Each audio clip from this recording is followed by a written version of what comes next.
Right, hi folks, and welcome to another Sunday vlog from the office. Hope you're all okay and safe and well and healthy and all that during this time. So if you haven't watched the last few Sundays, I'm trying to get out a video every Sunday because we're not allowed into the hills at the moment.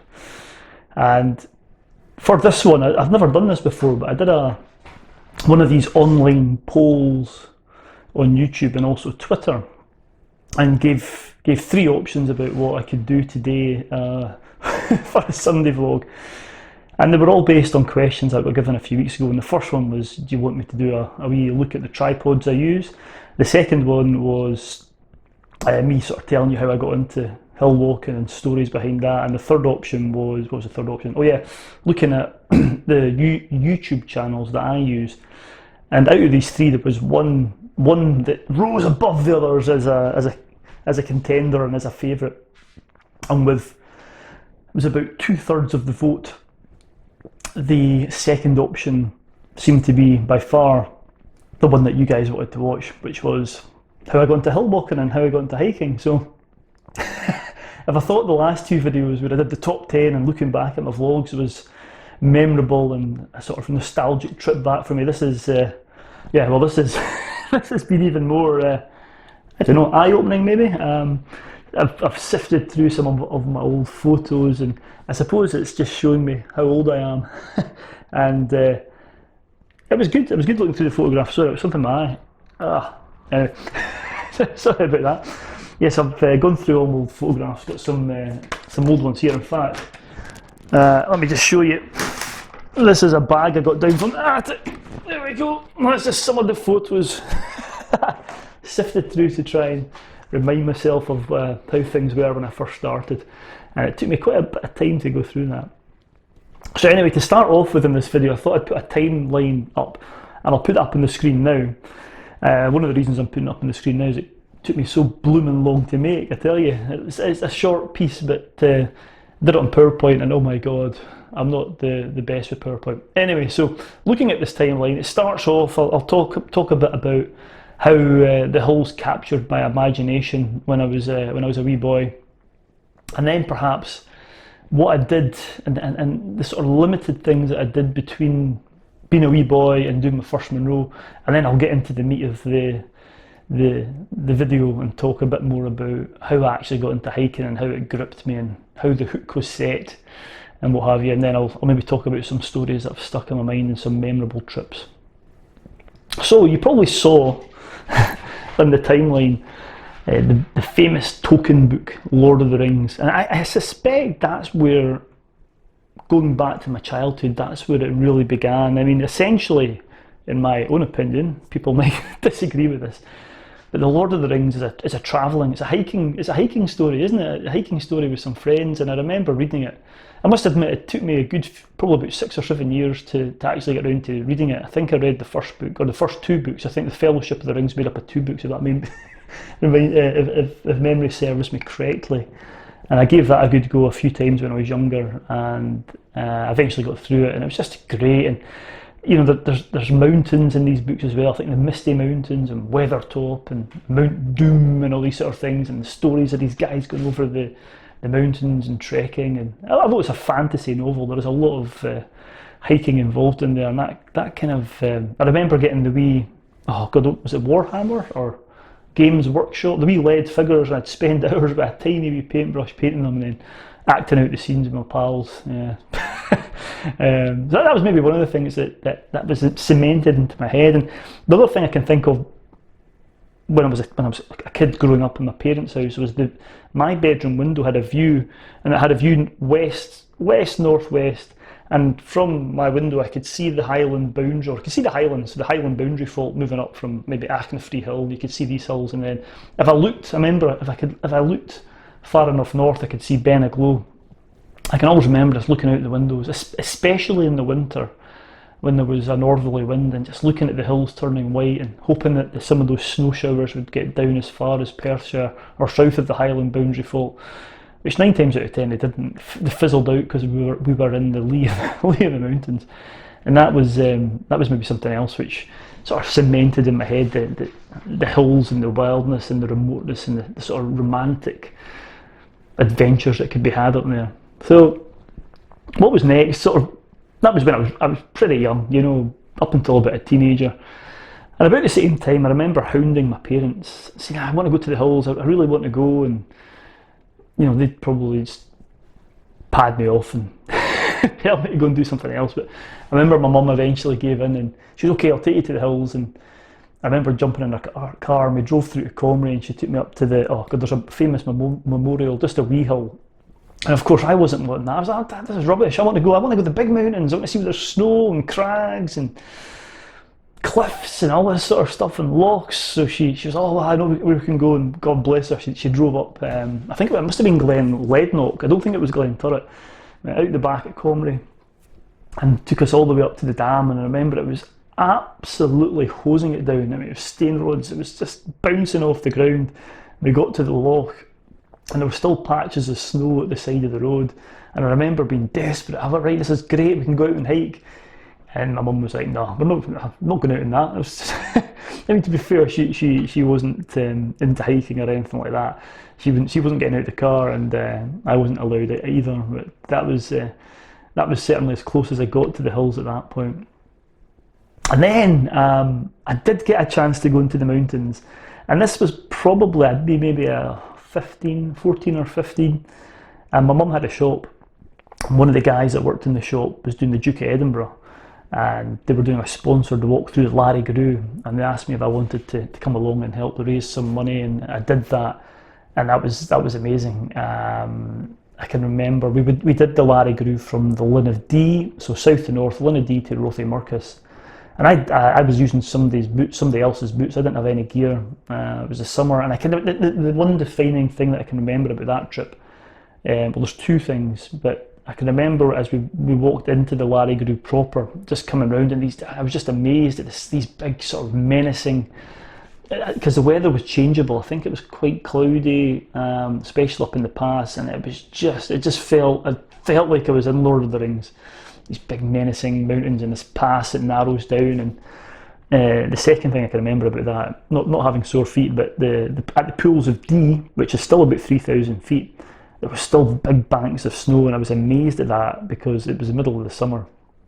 So that was probably my first proper trip in. But as a teenager, as growing up, I did a lot of football, played a lot of football. I did a lot of martial arts. I did jiu-jitsu and aikido and all that sort of stuff, which was brilliant. I did that until my late 20s, actually. But in terms of hill walking, it really began after I'd finished the college degree in Aberdeen. My pals were into hill walking, and we'd done our final exams. And this was 1999, just a few years ago. And we'd finished our finals, and the weather was, I think it was May time, and the weather was fabulous. And they said, "Oh, we're going to go going into the hills. Do you want to come?" And I was like, "Yeah, of course I want to come." And the first hill we did was something I didn't know what it was called. Didn't really know much about the hills, although I was, I'd had all that sort of those sections of my life before where I'd kind of romanticised about them. But they were going up Loch Nagar, and I remember tagging along with them. And I just had my trainers. I shouldn't say this, but it was a beautiful sunny day. They were like, yeah, it's fine, shorts, t-shirts. I did a lot of jogging and running back in the day, and I just put on my jogging and running gear and had a warm jacket and change of clothes and lots of food in the backpack. And we went up Loch Nagar, and I remember we didn't go round. We did take the tourist track, so we left from Loch Mick and walked in, but as opposed to walking around the top of the cliffs, we dropped down to Loch Nagar, actually the loch, and went straight up the northeastern side of it, straight to the summit. And that was kind of the first, that was my first Munro. So Loch Nagar was my first Munro. And then a few days later, they were going to do another one in the Cairngorms, Benaverd, and it's a long walk in, another stonking day, and that was amazing. I think at that point I was just like, this is me, this is what I want to do, this is my hobby. So I went back, the college had finished, and I was back home for the summer and try to find a job and what have you, but I was keen to get out. And my dad, I was still living at home at this point, and my dad was like, "Oh, I used to do the Munros when I was a lad," and he started coming out with me, and we'd go up, and we started off perhaps in the ones maybe most people do, the ones closest to home, the easier ones. We started I think Ben Lawers was the first hill I did with my dad, and then we did lots more,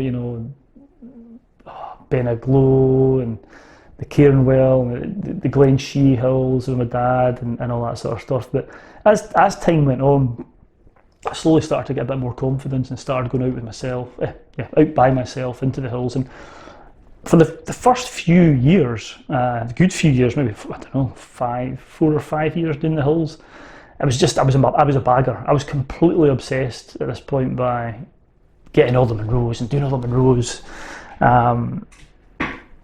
And the gear I had, looking back, I remember I must be the first 50 or 60 Munros I did it in a pair of I don't know if you remember, I don't know if they still make them, but caterpillar boots they were called, these sort of suede beige boots, which they weren't made for mountain walking, but I had those, and just the rain jacket that I had, my big jacket that I used, and jogging bottoms. And the other embarrassing thing, looking back at some of these photos, in fact there's one here, I don't know if you'll make that out.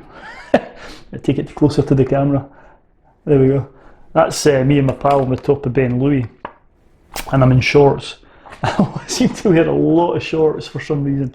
So a lot of shorts, and when I eventually did buy some proper gear, especially some proper boots, I was amazed that I could have dry feet when I came back from the walk, because for years and years I never had dry feet. Anyway, the other thing I'd say, this book here, this was, I remember I bought this, and this was a book that Cameron McNeish brought out in the photos. I used to always think it was Colin Pryor that did the photos, but I'm pretty sure it's a chap called Colin Baxter. Let me just check, see if I don't know if it'll say. Anyway, I'm pretty sure it's Colin Baxter. I remember just sort of going through this, and this is the book that I used for, I still use it, to be honest with you. I don't tend to bag the Munros as much. We've not got many left, one to do, or two outings. But anyway, I remember looking through this book, and especially towards the back, there was just these, I hadn't been any further north than maybe, I don't know, Dalwhinnie or Fort William, and looking at these famous mountains. I remember particularly Anchelic, and the photographs of Anchelic were just, oh my god, I was like, oh my god, look at that can't be in Scotland, things like that. And I was just amazed in it. Beautifully put together book, nice diagrams, nice descriptions, the photographs. I remember just looking at it and just thinking, oh, I need to go to these places, and just some amazing landscapes that my eyes had been well and truly opened. So I suppose that's what got me into it. And I'd go away, but by my dad for day trips and by myself for day trips, and my brother used to tag along as well. But we'd often have maybe 2 or 3 times a year we'd get together with my old uni pals, and we'd go away for 4 or 5 days, and I'd do that with my brother. Excuse me, with my brother as well, every year. And it was just some of the memorable trips that I've got was, things going out in those first few years with my uni pals who were a bit more experienced. I can remember our first trip to Skye, and we did the southern Munros, I think, oh god, what is it? Sgurnaeg. Anyway, the 2 southern Munros on the Coolin Ridge, and I can remember walking in with them on that day, and we got in, it was a bit cloudy, but as we got up into the corrie, started to climb up, we got above the clouds, and it was just an inversion, blue skies, it was patches of snow. In fact, I can remember sitting with a tiny wee snowman. But it was just one of those days, and that was my first experience of Skye. That one sticks in the mind. I remember going up Anchelic with them, scrambling across the ridge with them in Anchelic, and the memorable thing about that was trying to get accommodation. That was in the middle of the summer. we probably spent more time driving around trying to find somewhere to stay that night, because we were going on to do more Munros the next day. And Aweigh as well. My first kind of mountaineering experience was with these guys not long after it started. I think it was the Easter break, and I'd been out and done a few Munros with my dad and stuff, but I'd never done any scrambling. And they were like, yeah, we'll go do that in Aweigh. And as you've probably heard it, that you're more likely to get snow in Easter than you are at Christmas time, and certainly the Aweigh. It wasn't in winter condition, but there was a layer of snow on it anyway. And I can remember once again I was in borrowed boots for that trip, because the boots that I had were the caterpillar boots, weren't going to take crampons, were they? I remember having boots that were borrowed, and we were away for 2 days, and my feet were just in tatters by the end. By the time we'd got to the end of the ridge, with the helmets on, and it was just amazing. The next day I think we went round to do Stubban, Anyway, that was good. I remember going up Buccleuch more with my mate. He fell asleep in the summit, and then we came down, and it was a stonking hot day, and there was a lovely wee pool, and we were in between the ridges between the big Buccleuch and the wee Buccleuch basically, and there's a glen, and I hadn't seen anybody on the way down. We thought, we'll stop here and we'll strip down our boxers and go into that wee pool. It was so warm, and we did that, and of course as soon as we stripped down our boxers, did the family not appear over the wee rise with their kids? You know, they were kind of covering their eyes and shooing them on. It's a bit embarrassing, but yeah, another trip that comes to mind now that I'm mentioning it about skinny dipping was my brother and I went up Marsco, and the first time we'd been up Marsco, and there's this lovely wee brook, babbling brook and burn which comes down beside the walk in, and we'd met a German chap. He was very German, put it that way. And we kind of stopped, and he was stopping, so we were kind of passing each other on the walk up. But on the way down, we'd passed him a few times, and he was saying, "I'm going to go in for a swim." And the next minute, he'd passed us, and we came round the bend in the path, and there was this beautiful big pool. But who was there? It was this German chap, absolutely starkers. I mean, literally, not even his boxers on, standing there with his arms out like this, saying, "It is beautiful, it is beautiful." Didn't know where to look, to be honest with you. Needless to say, we didn't go into that particular pool, although we did stop, let him past again, and then went in for a wee duke to cool off. Anyway, that's that. My memories, there's just so many good memories. Memories of camping, you know, midges as well. Oh God, yeah. I remember pitching up at the Torridon campsite about 11 o'clock at night, and they were just ferocious, absolutely ferocious. Other memories, cooking sausages in a frying pan inside the tent. That's a big no-no, by the way. Remember doing all these sort of things. Anyway, moving on. I think the other, I'm just checking my time here. Yeah, I'm kind of whittling on. I suppose the other thing on the timeline, which was a kind of milestone as well, was my first real mountaineering experience. I've done a bit of scrambling and what have you before over the Aweigh, but we decided we wanted to do the Coolin Ridge. There were 6 of us, and it was really my cousin's husband. He was the real driver behind this. He did a great job organising it, and there were 6 of us that did this, and we did it for charity. We called it cooling off. Or I can't remember what we called it, but we had a bit of a charity push for it, and made about £7,000 for Marie Curie doing it. That was a fantastic trip. But we did a bit of training, a few more stories. But before we did it, we thought we'd get some training in. So I can remember one of the training sprees was going up Curved Ridge, and it was February. Now there wasn't any snow. It was in summer condition. And it was the first time we'd ever been up Curved Ridge, and there was me and my uncle and my cousin's husband, and we ended up heading up what we thought was Curved Ridge, and there was a proper mountaineer coming up behind us, you know, properly geared out. He had all the, just like ropes and all sorts, and he kind of caught up with us, and there was a few really tight. I remember thinking, this is meant to be a scramble, and this feels a lot harder. There's bits where we had to go off and round and up and find a way up and get the rope out and all that sort of thing. And the guy turned up, caught up with us at the top, and we were just chatting away to him and saying how good Curved Ridge was, and he was like, that wasn't Curved Ridge you did, that was that was the Gully Buttress. So did the Gully Buttress before we did the Curved Ridge inadvertently. But these are the things, the mistakes and the things you learn from. We also did Castle Ridge on the Ben, and then back round the Carmore Gerard Garrett, and that day I think there was 4 of us, and they'd all come to my house here, and everyone had left their cars here, and then I drove up to Fort William, and I always kept my camera in the bag, in my backpack during the day, and I can remember asking somebody to put it back in so I didn't have to take my backpack off, and yada. Anyway, we'd gone up Castle Ridge, a few incidents there as well, but we were all fine. Beautiful day. And on the way back down, we stopped at Carmore Gerard, and I remember getting the bag out and noticing that the top of my rucksack was still open where the camera had been put back in. And in that top section, I also kept my keys, and I had a wee search about for them, and they weren't there. They'd obviously fallen out somewhere. They probably, well, they will be. My keys to my car are still somewhere up on the Ben, and I can remember this sinking feeling, thinking, "Oh my God, what?" I know. I'm going to have to tell them. You know, I'd searched everywhere, and I was like, guys, I can't find the keys. And initially, I think they all laughed at me. Thought, oh yeah. Very good, Murray. Just, yeah, good one, yeah, whatever. And then they realised I wasn't, I wasn't lying. I had to phone the police, and they managed to break into the car. They still had the windy down.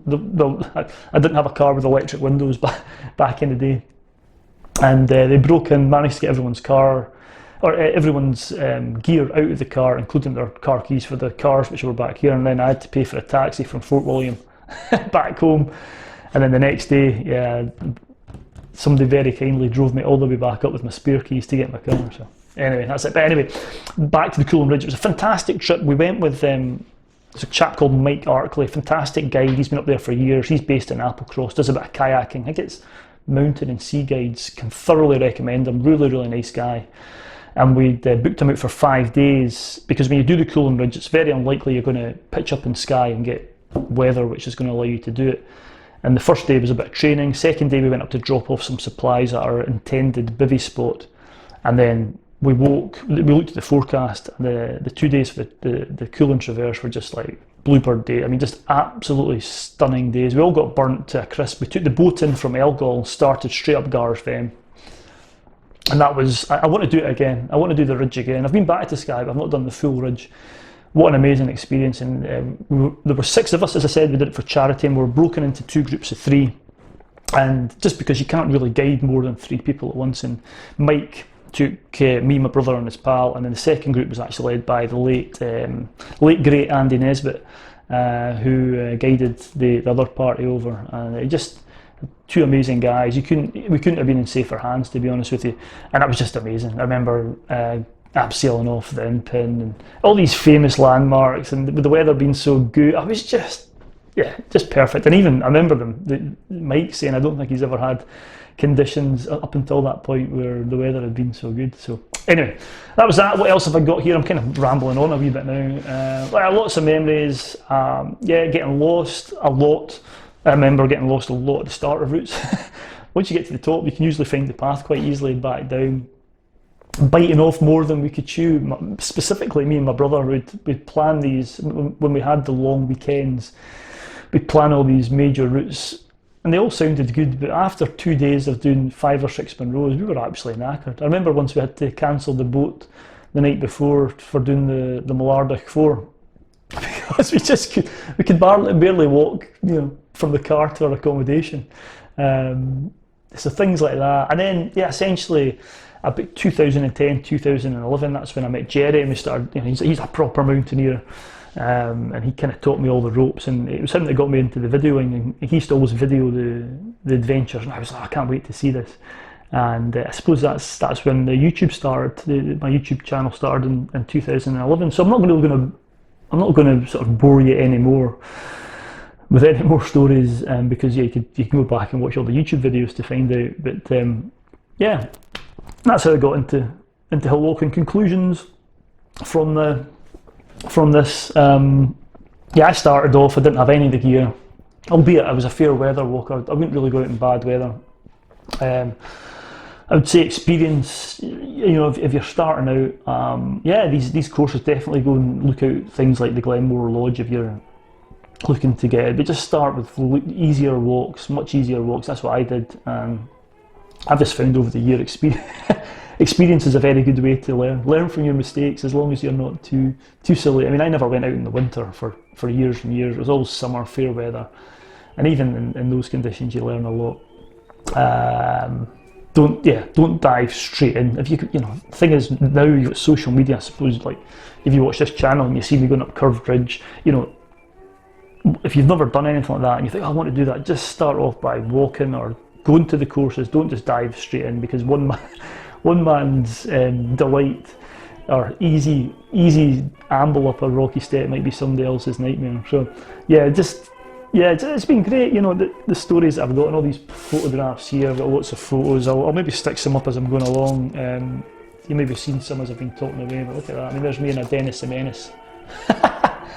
Dennis the Menace t-shirt. I don't know if that'll focus or not, but yeah, loads of memories. So anyway, going to end the video here. I'll maybe do another poll at the end of next week for another Sunday vlog. I will be back on Wednesday I've still got 3 vlogs that I made before the lockdown, and still lots more beyond that for the Wednesday night vlog, so hopefully we'll be able to keep going. So thank you very much for watching. Stay safe out there, especially at the moment. Hope you're all healthy and well, and yeah, tune in on Wednesday for another outside mountaineering wintry vlog somewhere in Scotland. Yeah, take care. Ta-ra. Bye-bye.